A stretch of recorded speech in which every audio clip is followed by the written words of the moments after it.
Like any big city, Portland hasn't changed much in some parts, like neighborhoods in the North Deering area, but it's definitely changed in others. Yeah, all you have to do is really drive around Munjoy Hill or India Street to see a lot of new homes and office buildings, but nowhere is the building boom more evident than along the waterfront. That's where the old world feel of brick buildings and brick sidewalks that are calling cards of the Old Port are being used to build a new Old Port right next door.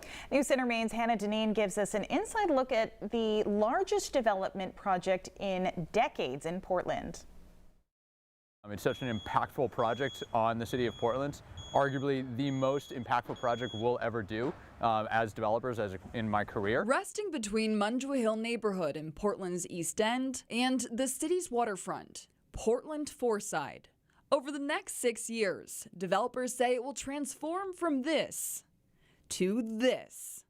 A 10-acre, 8-block mixed-use neighborhood, eventually including some 600 housing units and 60 businesses. The obligation for us to do this right is really important. Developer Casey Prentice grew up about a dozen miles from here and says this isn't a new Portland. How about the new Old Port?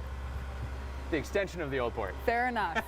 Prentice sees it as a seamless extension of the Old Port and the Munjoy Hill neighborhood. I want the experience of the people to just be that this is just more of Portland. It's not precious, it's not a defined box. It's just more areas of Portland. In line with that, they're creating multiple walking pathways from Munjoy Hill to the waterfront. Currently, there are none. We call it the Grand Stair. They are larger than they need to be by design. Sun Life Financial, one of the largest life insurance companies in the world, will be opening an office here in the next year. An open market will be a central attraction. And Farm to Table Restaurant 12, owned by Prentice, is moving into this iconic Portland company building, which is being reassembled with new bones. They disassemble the building brick by brick. We palletize the bricks, and then they are in the process of literally rebuilding this building brick by brick. Bard Coffee will be opening another location here, and discussions are in progress with several other local business owners. We don't want a bunch of national brands down here that you can see when you go to New York or Boston or some of the other larger cities. It's not why people come to Portland. It's not what makes Portland unique and special. We want to give them an experience that's unique to here. According to the city of Portland, if fully completed to its original master plan, the project's valuation is estimated at $440 million.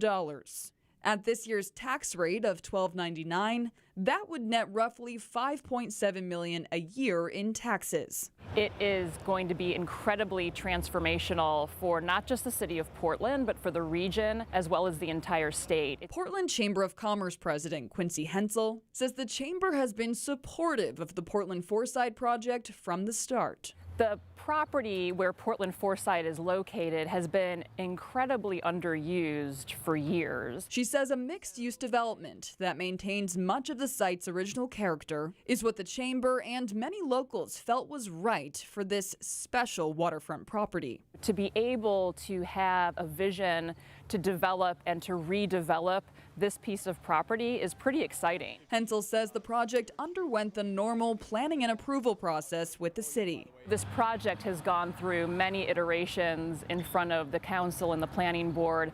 The public has had opportunity to weigh in. There hasn't been much pushback on the project, though a few next-door neighbors on Munjoy Hill have a couple of concerns. For one, what will the finished Portland Foresight do to their waterfront views? And what about all those people and their cars?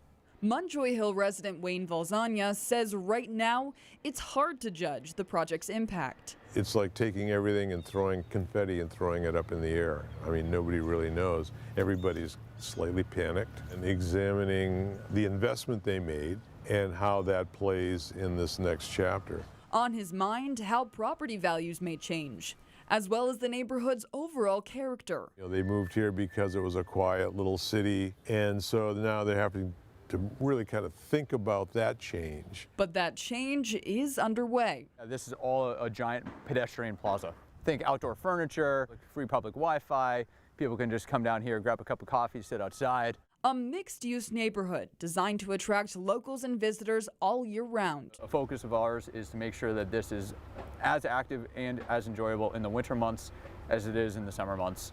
breathing new life into Portland's treasured waterfront. In Portland, Hannah Deneen, News Center, Maine.